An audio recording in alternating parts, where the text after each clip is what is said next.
बीते कुछ समय से रूस और पाकिस्तान के रिश्तों में जो गर्माहट आ रही थी वो अब एक नई दिशा में पहुंच चुकी है। भारत के लिए सबसे चिंता की बात ये नहीं है कि रूस और पाकिस्तान अब खुलकर एक दूसरे के करीब आ रहे हैं, बल्कि असली चिंता इस बात की है कि ये सब कुछ ऐसे समय पर हो रहा है जब भारत को अपने पुराने सहयोगियों से सबसे ज्यादा समर्थन की जरूरत है। बीते 1-2 सालों में जिस तरह से भारत की जनता ने रूस का सोशल मीडिया पर खुलकर समर्थन किया, यूक्रेन संघर्ष के दौरान रूस के पक्ष में खड़ी रही, वो किसी से छुपा नहीं है। लोग लगातार यूक्रेन के खिलाफ बोलते नजर आए और रूस की तरफदारी की गई, चाहे वह जानकारी साझा करने के माध्यम से हो या भावनात्मक समर्थन के तौर पर। खुद रूस के राष्ट्रपति पुतिन और विदेश मंत्री सर्गे लावारोव ने भी माना कि भारत का समर्थन मुश्किल समय में रूस के लिए बेहद अहम रहा। लेकिन अब हालात पलटते नजर आ रहे हैं। भारत के लिए यह एक बड़ा झटका है कि रूस, जिसने कभी खुद को हमारा भरोसेमंद साथी कहा था, अब हमारे पड़ोसी देश के साथ ऐसे समझौते कर रहा है जो भविष्य में भारत के लिए कई स्तरों पर नुकसानदायक साबित हो सकते हैं।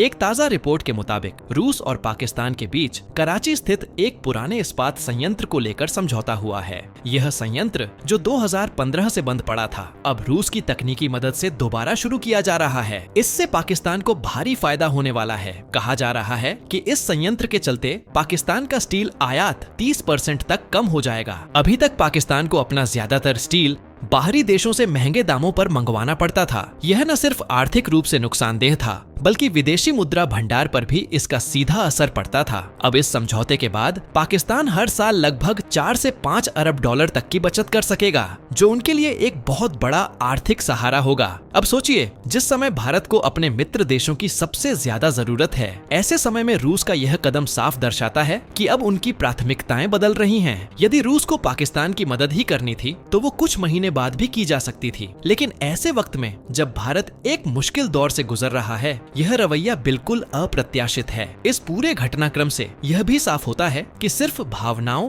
और अंधभक्ति से विदेश नीति नहीं चलाई जा सकती। जो देश अपने हितों को पहले रखता है वही अंतर्राष्ट्रीय रिश्तों में टिकता है। भारत को अब यह समझना होगा कि हर देश अपने फायदों के लिए फैसले करता है और हमें भी अब अपनी रणनीतियों को इसी सच्चाई के साथ आगे बढ़ाना होगा। पाकिस्तान की आर्थिक हालत किसी से छुपी नहीं है। वहाँ का विदेशी मुद्रा भंडार पहले से ही जबरदस्त दबाव में है। अभी मुश्किल से 13 से 14 अरब डॉलर का भंडार बचा है और उसमें भी हर साल तीव्र गति से गिरावट आती जा रही है। ऐसे में जब स्टील जैसी जरूरी चीज बाहर से मंगवानी पड़ती है और वो भी बेहद महंगे दामों पर, तो जाहिर है कि देश की पूरी अर्थव्यवस्था उस बोझ से कराह उठती है। बाहर से मंगवाया गया स्टील सिर्फ महंगा नहीं पड़ता, बल्कि इससे पाकिस्तान में चल रहे निर्माण कार्यों की रफ्तार भी थम जाती है। कई बार तो लागत इतनी बढ़ जाती है कि प्रोजेक्ट बीच में ही रोक देने पड़ते हैं। मान लीजिए किसी पुल को 1 साल में बनाना था और उसकी अनुमानित लागत 10 मिलियन डॉलर थी, लेकिन अगर अंतर्राष्ट्रीय बाजार में स्टील के दाम 30 से 35% बढ़ गए तो वही लागत 12 से 13 मिलियन डॉलर तक पहुंच जाती है।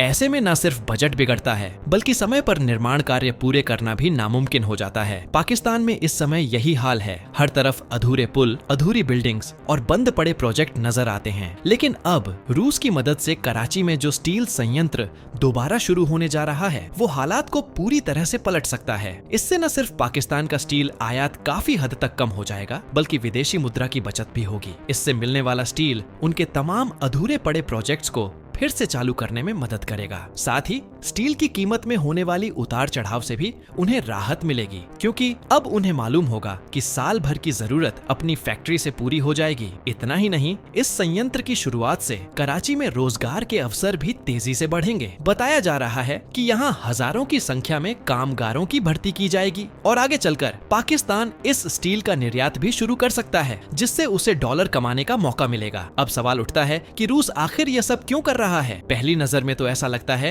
कि यह सौदा पूरी तरह पाकिस्तान के हित में है, लेकिन अगर थोड़ा गहराई से देखें तो रूस के अपने फायदे भी छुपे हुए हैं। रूस पर लगे तमाम प्रतिबंधों के चलते उसका आयरन और निर्यात करना लगभग बंद हो चुका है। ऐसे में वो पाकिस्तान को एक नया बाजार बनाना चाहता है, जहां वो बड़ी मात्रा में अपना कच्चा माल खपाए और मुनाफा कमाए। अब कोई यह पूछे कि रूस भारत को क्यों नहीं बेचता अपना आयरन ओर, तो उसका जवाब भी साफ है। भारत खुद आयरन ओर के मामले में बेहद समृद्ध है। हम दुनिया के शीर्ष 5 स्टील उत्पादक देशों में से एक हैं। भारत को रूस के कच्चे माल की कोई जरूरत नहीं है। रूस जानता है कि पाकिस्तान इस सौदे से अरबों डॉलर की बचत करेगा और वो बची हुई रकम पाकिस्तान की सेना के हाथों में जाएगी। यह वही सेना है जिस पर बार बार आरोप लगते हैं कि वह भारत के खिलाफ हिंसक गतिविधियों का समर्थन करती है। ऐसे में यह सहयोग भारत के लिए सिर्फ एक आर्थिक झटका नहीं बल्कि एक रणनीतिक खतरा भी है। अगर रूस को यह कदम उठाना ही था तो कुछ महीने रुक कर लेता। जब भारत खुद एक मुश्किल दौर से गुजर रहा है तब रूस का यह फैसला दर्शाता है कि वैश्विक मंच पर कोई भी स्थायी मित्र नहीं होता। हर देश पहले अपने हितों को देखता है और वही तय करता है कि किससे हाथ मिलाना है और किससे दूरी बनानी है। इस पूरी घटना से एक बात फिर साबित होती है, अंतरराष्ट्रीय रिश्तों में भावना नहीं स्वार्थ चलता है। और यह सीख भारत के लिए जरूरी है कि उसे अपनी विदेश नीति में भावुकता नहीं व्यावहारिकता को जगह देनी होगी।